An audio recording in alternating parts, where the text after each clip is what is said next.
আবার অপারেশন করলে আমি থাকবো তো, আমি এটাই ভাবি সবসময়। কারণ এত বড় অপারেশন হয়ে গেছে, আবার অপারেশন আমার খুব ভয় লাগছে। আর ভয় যেন আমার সমস্যাও যেন বেড়ে যাচ্ছে। আর কি বলবো, আমি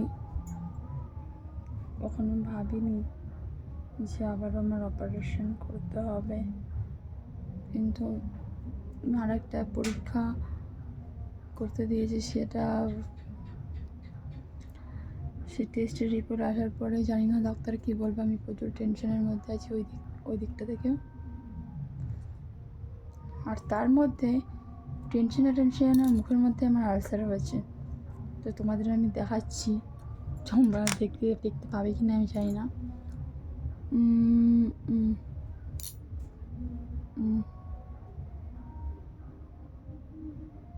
ওইটা প্রচুর ব্যথা, বাবারে বাবা, আমি ভাত খেতে পারছি না।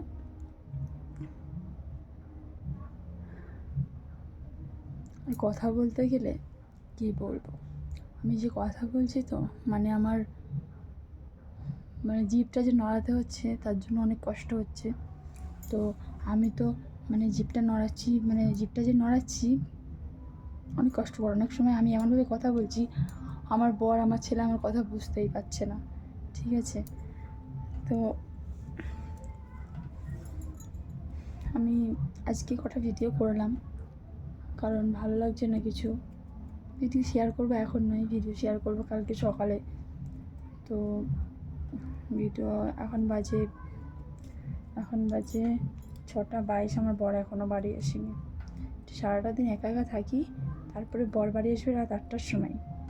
এত রাগ হয় না আমার, সারাটা দিন একা একা থাকতে আর ভালোই লাগে না।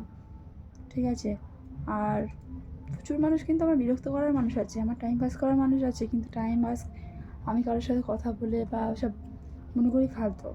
ঠিক আছে, আমার সাথে সবাই কথা বলতে চাই, আমি কারোর সঙ্গে কথা বলি না, আমার একদমই ইচ্ছা করে না।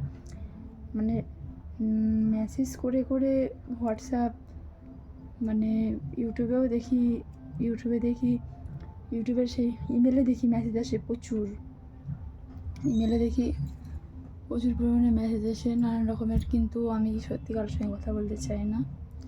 ঠিক আছে, আর আমি বুঝতে পারছি না আমার নাম্বারটা অনেকের কাছে আছে, আমার নাম্বারে দেখি আনকমন নাম্বার থেকে প্রচুর পরিমাণে ফোন আসে। এমনি টেনশনে আমার টেনশনেই পাগল, তারপরে লোকের জ্বালাতন আমি আর সহ্য করতে পারছি না। আমার টেনশন আমার কাছে অনেক। ঠিক আছে, আমি আমার অপারেশনের টেনশনে পাগল হয়ে যাচ্ছি। তারপরে এই যে আমি তোমাদের সাথে কথা বলছি, তোমাদের সাথে কথা বলতে পারবো কি না এটাই সব থেকে বড় কথা। আমার সব আপডেট তোমাদের দিতে পারবো কি না, বা তোমরা আমাকে আর দেখতে পাবে কি না, সেটাই আমি বারবার ভাবি। কিন্তু আমি আমার বরকে বলে রেখেছি যে যেন যদি আমার অপারেশন করতে হয়, প্রত্যেকটা মুহূর্ত যেন আমার ইউটিউব চ্যানেলের সকলকে দেখানো হয় যে আমি কেমন আছি, আমি কি করছি। আমি দেখেছি ইউটিউবে অনেকেই আমাকে ভালোবাসে, অনেকে ভালো কমেন্ট করে, এমনকি আমার অসুস্থতার বিষয়ে অনেকে হেল্প করতে চাই, বাট আমি কারো হেল্প নিতে চাই না। যদি সত্যি আমি খুব বিপদে পড়ি, তখন আমি নিজেই বলবো। ঠিক আছে, যতক্ষণ পারবো আমি নিজের খেয়াল নিজের চিকিৎসাটা নিজে করার চেষ্টা করব। ঠিক আছে, কিন্তু তোমরা শুধু একটু পাশে থেকো, যেন আমি তোমাদের মাঝখানে আবারও আসতে পারি। যেহেতু অপারেশনটা তো অনেকটা ক্রিটিক্যাল, বাট আমি বলতে পারছি না যে কী হবে। তোমাদের এই বলে দিচ্ছি, পরে হয়তো বলতে পারবো না, যার জন্য আমি বলে দিচ্ছি।